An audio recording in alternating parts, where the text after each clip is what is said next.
My name is Charles Piper.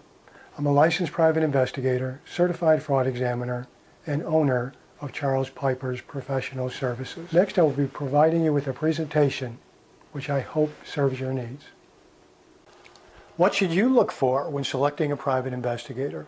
Number one, being number one on the internet search engine does not necessarily mean that they're the best private investigator or the best private investigation company. Often, making it to the top of a search engine means that the company paid to optimize their website or paid other advertising fees. Number two, make sure the private investigator is licensed as a private investigator. There are a few states that do not require private investigators to be licensed, but most states do require that the private investigator be licensed as a private investigator. Number three, ascertain if the private investigator or the company has professional liability insurance.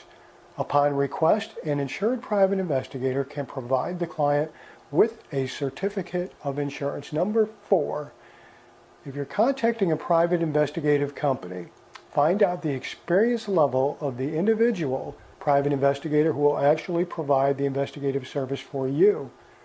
Find out if that private investigator has the experience and or ability to work the type of case which you need help with.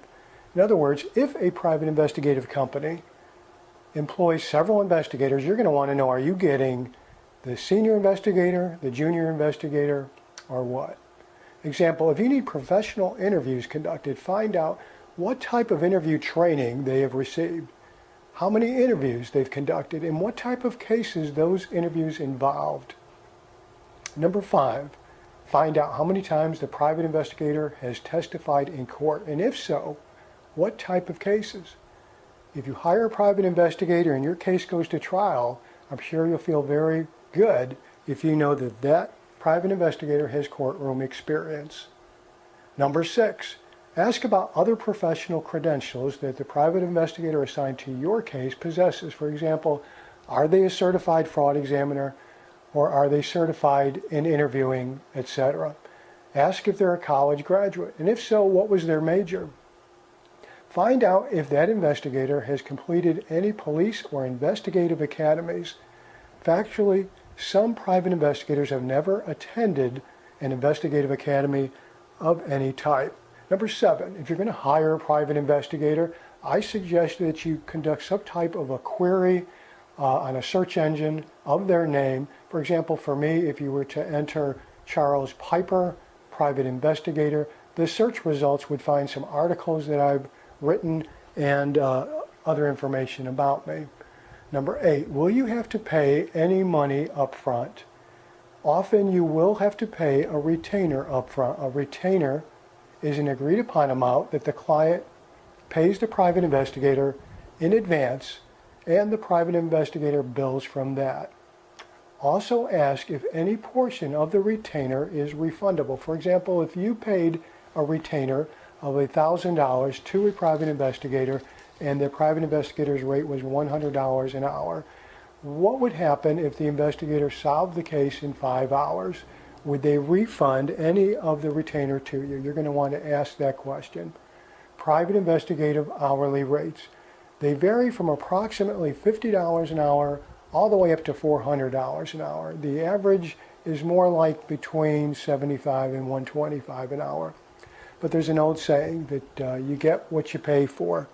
I would also urge a potential client to make that further inquiry if a private investigator has a very low rate to ensure that they do have insurance, if that's what you want. Obviously, if you don't have insurance, you could afford to charge a lower rate.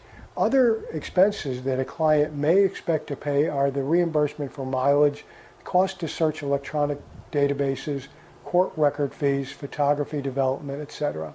Number nine, ask if you will be required to sign a contract or some type of a written agreement before the investigation begins. I will tell you that it's fairly common for a private investigator to ask a client to sign a contract. Number 10, ask yourself if you feel comfortable and confident that you are dealing with an experienced and professional private investigator who will do their best to serve your needs. You know, over the years I've conducted investigations of all types from coast to coast, and one thing I know for certain, and that's that each and every investigation is extremely important to the victim or the person calling. You're going to want to hire a private investigator who is honest, who is concerned, who is trained and skilled, who's professional, and you're going to want to hire a private investigator who is experienced. Feel free to review the frequently asked questions on my company website. I'm Charles Piper. I hope that this information was useful for you, and I wish you the best of luck.